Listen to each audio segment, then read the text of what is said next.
معايا تليفون. الو. الو. الو، اهلا وسهلا. اهلا بحضرتك. اهلا بيكي، اتفضلي. عايزه اقول لحضرتك انا اصلا بحب الضرب، يعني في ناس نوعيه بتحب الضرب. نعم يا حبيبتي، بتحبي ايه؟ الضرب. يعني لا معلش وضحي. معلش. بصي اقول لحضرتك، هو انا اصلا عموما ضد الضرب. تمام. انت ضد الضرب ولا بتحبي الضرب؟ لا انا اصلا بحب الضرب. يعني ايه بتحب؟ انا مش فاهمه المصطلح بالنسبه لي مش فاهماه. اقول لك يعني انا في اوقات بحب انكش فيها جوزي ان هو يضربني، فبيجي بعديها صلح حلو قوي. لا يعني انت بتبقي قاصده تضايقيه عشان يقوم يضربك بعد كده يصالحك؟ طبعا قصدي ان انا مثلا في اوقات كده كتير انكشه ان احنا يضربني، ان انا حابه الصلح اللي بعد الضرب ده، حابه وقت لطيف بعديها.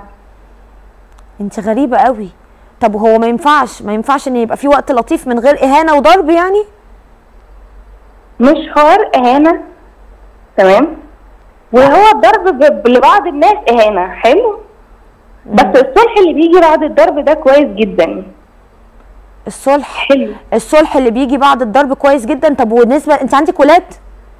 عندي بنت وولد.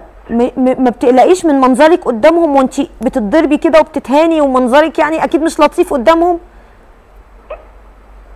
بصي عايزه اقول لحضرتك على حاجه.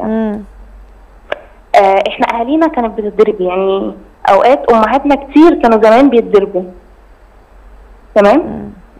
كانت الحياه بتعدي عادي، ما كانش بيحصل حاجه، ولا كان في بيوت بتتخرب زي دلوقتي، ولا ان الست بتاخده بمحمل قوي قوي ان هي تخرب بيتها عشان اتضربت او عشان حصل قدام ولادها. ده حصل في اهالي كتير، في بيوت كتير من اهالينا ده حصل. يعني انت شايفه الترند اللي طالع ده ان الستات بتتدلع؟ مش حوار دلع ان الراجل يبقى مزودها زياده عن اللازم، تمام، بس مش قصه ان انا اخرب بيتي عشان اتضرب. يعني الضرب ده مش السبب اللي يخلينا نتطلق. امال ايه السبب اللي يخليكي ايه السبب اللي يخليكي تتطلقي؟ ممكن السبب اللي يخليني اتطلق دوت لو انا جوزي خاين. يعني لو عرف واحده تانية ومش مره يعني مش من مره برضو اخرب بيتي. لا. طب انت كنت بتشوفي عادي مامتك بتتضرب؟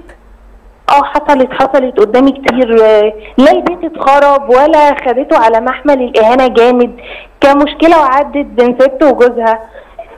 بصي الصلح اللي بيجي بعد الضرب ده حاجه في حته تانيه خالص. يعني انت بتحسي ان الصلح اللي جايلك بعد العلقه ده بقى اعلى درجات الصلح بالنسبه لك، غير بقى لما يصالحك وهو مش ضربك؟ بيبقى ممتع بالنسبه لي، بيبقى شيء ممتع جدا، بحبه، ببقى مبسوطه بيه جدا. طب بتستفزيه بتعملي له ايه عشان يديك العلقه التمام؟ ممكن انكشه، ممكن يطلب مني طلب ما اعملوش. استفزه جامد لحد ما يقوم يضربك. لحد ما تحصل المشكله ويقوم يضربني، بس بعديها بقى بيبقى الصلح حلو، بيبقى وقت لطيف جميل. يا ستي استني بس، ممكن هديه. انسي الصلح اللي حلو ده، انسي الصلح اللي بيجي بعد الاهانه ده. الضرب ما بيوجعكيش؟ ما بتتألميش؟ ما بتبقيش متضايقه من اهانتك وبهدلتك؟ ببقى حباه. انت كان اهلك بيضربوكي وانت صغيره؟ اهلي كانوا بيضربوني وانا صغيره؟ لا ما كانوش بيضربوني. يعني لما كنت بتغلطي كانوا بيعاقبوكي ازاي؟ كان بيبقى فيه عقاب زي اي طفل اهله ممكن يعاقبوه ان الحاجه دي لا همنعك من شيء معين، يقطع عنك. يعني انت ما اتهنتيش في طفولتك؟ لا اكيد اتعاقبت. ماشي اتعاقبتي بس ما اتهنتيش يعني؟ ما لا لا لا. فقلت اتهان على كبر من جوزي؟ يعني مش قادره افهم. بس انا بحب فما بعد ده. طب عمرك ما زعلتي من ابوكي لما ضرب امك، احرجها قدام حد، لما مد ايده عليها؟ ما كانش ده بيسيب اثر جواكي انك متضايقه ما تمدش ايدك على على امي؟ ازاي بتعمل فيها كده؟ اكيد كان بيبقى فيه اوقات الواحد بيبقى متضايق فيها، تمام، بس احنا كاطفال كل واحد كان يعني احنا مثلا كان ممكن ادخل اوضتي ما اقفش اتفرج على المنظر. طب واشمعنى يعني كنت رافضاه فبتدخلي اوضتك؟ صح؟ اكيد. امال ليه دلوقتي مش رافضاه؟ انا بنسحب من ده. دلوقتي ليه دلوقتي حابه اهانتك وانه يضربك عشان بعد الضرب الصلح بيعجبك او بيجيب لك هديه؟ عشان بحب فيما بعد ده جدا، ببقى مبسوطه بيه قوي. وكل مره بيضربك بيجي يصالحك بنفس الاسلوب اللي انت بتحبيه، بالطريقه اللي انا بحبها، فعشان كده بحب اعمل ده. يعني ممكن تعملي عايزه افهم بقى، ممكن تعملي مشكله كل قد ايه كده؟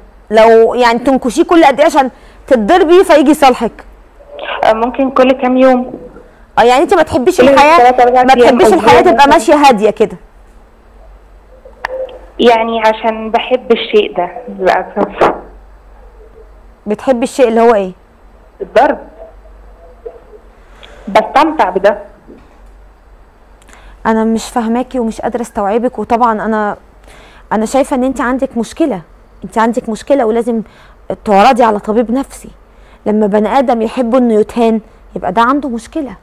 لما تكوني انت اللي بتروحي تستفزي جوزك عشان يضربك ويهينك ويقل منك قدام ولادك، يعني اكيد انت عندك مشكله ولازم تعرضي على طبيب نفسي. انا مش فاهمه انت ازاي متصالحه مع الامر قوي كده وشايفه عادي اصل الصلح حلو بعد الضرب. صلح ايه اللي حلو بعد الضرب؟ انا مش قادره استوعبك. يعني ايه الصلح اللي حلو بعد الضرب؟ طب فين كرامتك المتهانه؟ يعني جوزك بيبقى انسان طبيعي جدا، انت اللي بتستفزيه عشان يهينك وعادي وشايفه ان الموضوع لطيف. طب وكرامتك وولادك اللي بيتفرجوا عليكي ليه كل ده؟ ليه مش عايشه حياه طبيعيه؟ ليه؟ انا بعتذرلك، انا شايفه ان انت غير سويه نفسيا ولازم يبقى في تدخل من طبيب نفسي يعالجك. البني ادم اللي يهون عليه نفسه ويقول انا بحب حاجه الناس كلها رافضاها يبقى هو اللي غلط. انا ممكن افهم انك رافضه الترند، ممكن افهم فكره ان اهالينا زمان كانوا بيتخانقوا لكن ما بيعرضوش حياتهم، كنت ممكن افهم ان دي ثقافه ماشي وده رايك. لكن افهم انك انت بتحبي حاجه كل الناس رافضاها يبقى اكيد انت عندك مشكله. الصعيد الاعظم من الناس والناس السويه نفسيا وفطرتها سليمه بيكرهوا الاهانه، ما يحبوش حد يهينهم، ولا يحب ان مديره يهينه في الشغل، ولا يحب ان مراته تهينه، ولا تحب ان جوزها يهينها، ولا تحب ان جارتها تتطاول عليها. ده الطبيعي، ده الطبيعي. البني ادم لازم يبقى عنده كرامه وعزه نفس ويحافظ عليهم، ومحدش هيحافظ لحد على كرامته. فانت تقولي انا بحب الضرب والاهانه عشان انا بستمتع بالصلح يبقى اكيد انت عندك مشكله.